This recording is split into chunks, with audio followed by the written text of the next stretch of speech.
Cricket খেলা নিয়ে পাকিস্তান এবং ভারতের মধ্যে অনেক কিছু হয়েছে। এই প্রথম বাংলাদেশ এবং ভারতের মধ্যে একটা বড় কিছু হলো, আসন্ন টি-20 বিশ্বকাপে বাংলাদেশ ভারতে যেতে চাচ্ছে না। কারণটা কি? কারণ একটাই, সেটি হলো খেলা নিয়েও দুই দেশের মধ্যে টানাপোড়েন শুরু হয়েছে।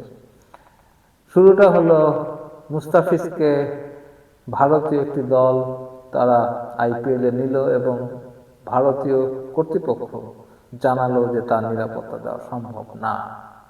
এই থেকেই শুরু। বাংলাদেশ যেহেতু এখন চাচ্ছে যে পারস্পরিক মর্যাদার ভিত্তিতে সম্পর্ক, সেহেতু বাংলাদেশ খুব স্বাভাবিকভাবেই এই সিদ্ধান্ত নিয়েছে যে ভারতের মাটিতে বাংলাদেশিরা খেলতে যাবে না। হ্যাঁ, প্রস্তাব দেওয়া হয়েছে যে শ্রীলঙ্কা অথবা দুবাই, যে কোনো নিরপেক্ষ, অথবা আরব আমিরাত, যে কোনো একটা নিরপেক্ষ ভেন্যুতে খেলা আয়োজন করা হবে। এটা হতেই পারে। এটা যদি হয়, কারো কোনো ক্ষতি নেই, কারণ খেলাটা আরো আন্তর্জাতিককরণ করা হলো। ইন্ডিয়াতে, পাকিস্তানে, শ্রীলঙ্কায়, দুবাইয়ে সব দেশ মিলিয়ে যদি খেলা হয় তাহলে সমস্যা কি?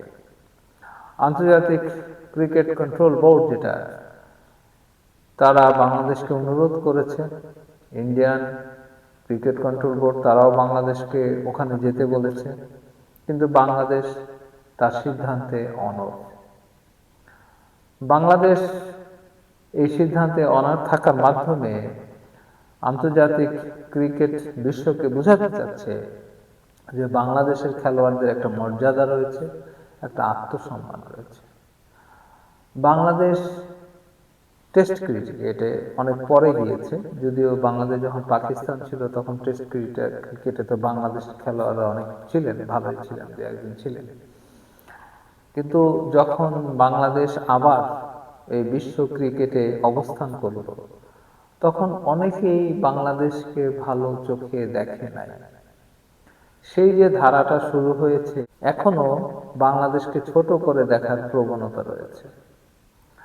এ থেকে উত্তরণ করতে গেলে শুধু ক্রিকেট বয়কট করলে হবে না, নিজেদের খেলার মানও বাড়াতে হবে। আপনি যখন ক্রিকেটে আপনার ভালো খেলবেন, আপনার অবস্থান করবেন, তখন কিন্তু আপনি আন্তর্জাতিক বিশ্বকে চাপ দিতে পারবেন। মুস্তাফিজের যে খেলাটা বানচাল করে দিল ভারতীয় কর্তৃপক্ষ, তারা বলল যে তার নিরাপত্তা দিতে পারবে না। সিদ্ধান্তটা নেওয়ার পেছনে যুক্তি রয়েছে, ভারতীয় কর্তৃপক্ষ বলেছে তার নিরাপত্তা দিতে পারবে না। তাহলে এত বড় ক্রিকেট বোর্ডকে, বোর্ডের সদস্য, খেলোয়াড়, এতগুলা মানুষকে আপনি নিরাপত্তা কিভাবে দিলেন? খুব স্বাভাবিক। বাংলাদেশ যেটা করেছে সেটা করাটাই খুবই স্বাভাবিক। এটা বাড়াবাড়ি কিছু করেনি বা বড় ধরনের কিছু করেনি, জাস্ট তারা যে ধরনের কথা বলেছে সেটাকে বেস করে কথা বলেছে। এক মুস্তাফিজকে আপনারা নিরাপত্তা দিতে পারবেন না, তাহলে আপনি পুরো ক্রিকেট বোর্ডের কর্মকর্তা, বাংলাদেশের খেলোয়াড়, এতগুলো খেলোয়াড়, এক্সট্রা খেলোয়াড়, দর্শক, তাদেরকে কিভাবে আপনি নিরাপত্তা দিবেন? বাংলাদেশ থেকে তো কিছু দর্শকও যাবে। এই কারণে হ্যাঁ, তৃতীয় একটি দেশে খেলা হতে পারে, সেটা আরব আমিরাতে হতে পারে, শ্রীলঙ্কাতে হতে পারে, পাকিস্তানে হতে পারে, বাংলাদেশেও হতে পারে। এটা হলে ক্রিকেট বিশ্বেরই লাভ, কারণ আপনি এক ভারতের মধ্যে সীমাবদ্ধ না থেকে আপনি খেলাটাকে আরো ছড়িয়ে দেন। এটা বিশ্বকাপ, সেহেতু বিশ্বজনীন হোক, সমস্যা কি? এটা কারো আপত্তি থাকার কথা না। কিন্তু আমার কথা একটা হচ্ছে, সেটা হচ্ছে বাংলাদেশের প্লেয়ারদেরকে একটা কথা বলবো, সেটা হলো আপনারা আপনাদের যোগ্যতাটা বাড়ান। সরকার আপনাদের পক্ষে আছে, কিন্তু যখন বাংলাদেশের খেলোয়াড়রা বিভিন্ন আন্তর্জাতিক টুর্নামেন্টে ভালো করবে, তখন কিন্তু আপনি যে কোনো বিষয়ে দর কষাকষি করতে পারবেন। আপনি যখন ভালো খেলবেন, আপনার কথার একটা মূল্য সবাই দিতে বাধ্য। এই যে ধরেন মুস্তাফিজকে আইপিএলে নেওয়া হলো, এটাও তো একটা মর্যাদার বিষয়, এবং তাকে যে বাদ দেওয়া হলো, এটা কিন্তু একটা বিশ্ব সংবাদ হয়ে গেল। বাংলাদেশের মুস্তাফিজ ভালো খেলে, এই জিনিসটা কিন্তু আন্তর্জাতিকভাবে প্রমাণিত।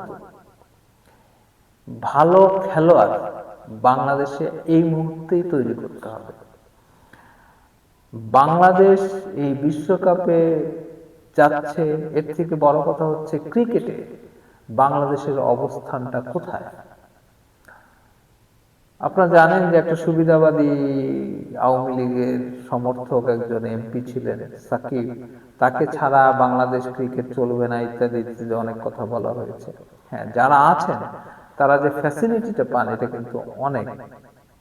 এই ফ্যাসিলিটিকে আপনাকে কাজে লাগাতে হবে। বাংলাদেশ একটা গরিব দেশ, এ দেশের ক্রিকেটারদেরকে যে জনগণ যে সম্মান করে, সরকার যা দেয় আপনারা হয়তো খুশি না, আমি জানি যারা ক্রিকেট খেলোয়াড় তারা খুশি না, কিন্তু আপনি বাংলাদেশের বাস্তবতা চিন্তা করবেন যে বাংলাদেশের এই বাস্তবতা, একটা গরিব দেশ, আমাদের যে অর্থনীতি তার মধ্যে